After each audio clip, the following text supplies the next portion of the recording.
Thomas and the Children.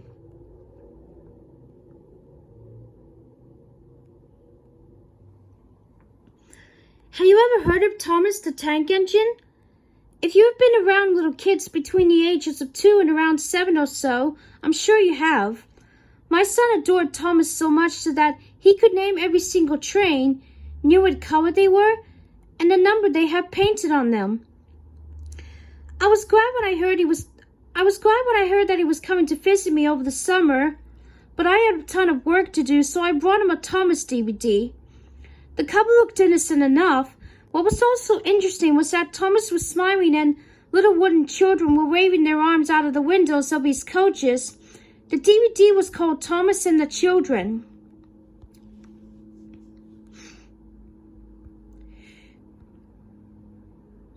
He was so excited to see the DVD that right off the bat, he pleaded with me to pop it into the DVD player. I went to work while he watched it.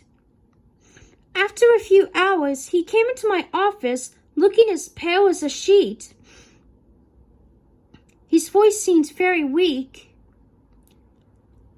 "Are you okay?" I said. I touched his head and noticed that his temperature had gone up. "Daddy?" "Yes, son?"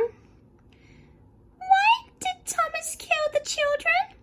My heart sank like a stone, but I soon brushed it off. "I'm sure Thomas didn't kill the children," I reassured him. "Now you meet your rest in some medicine, okay?" I gently pushed him toward his room. "Come on now." After putting him to bed, I got curious as to what he had seen. I popped in the DVD and began to watch the episode play. It seemed normal enough. The episode began as Thomas was told to take a group of children to the seaside by the instructions of Sir Topham Hatt. I noticed something was wrong. There was no narrator in this episode.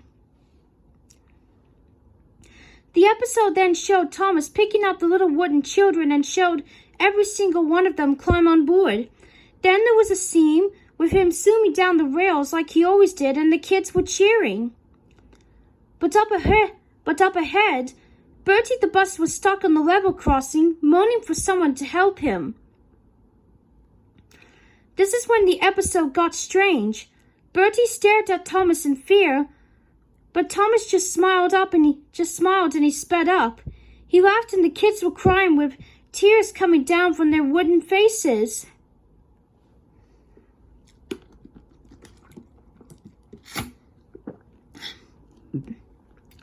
Immediately, Thomas crashed into Bertie and pieces from both of them flew everywhere. Usually by now the narrator would say, and luckily no one was hurt, but there was no reassurance for the kids. The episode then showed what happened inside the coaches. Wooden limbs were broken off. What looked like actual blood had been splattered everywhere.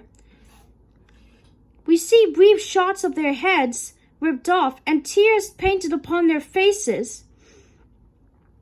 Everything went to static. After that, I felt myself boiling over with anger. What sicko would create something that messed up for little kids? Then I paused the static. Messages started to appear on the screen like kill, obey, multiply, and die.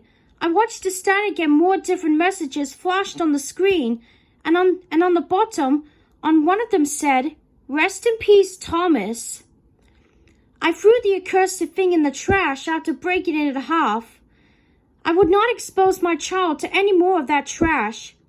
Before going to bed myself, I checked on him.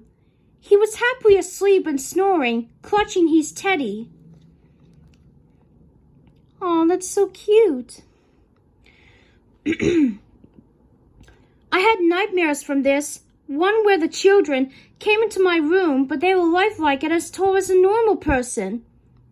Their twisted forms grabbed my limbs and pulled me apart, while I heard that blasted train laughing. Now I have woken up, covered in blood, knife in hand, and I'm afraid to check my son's room.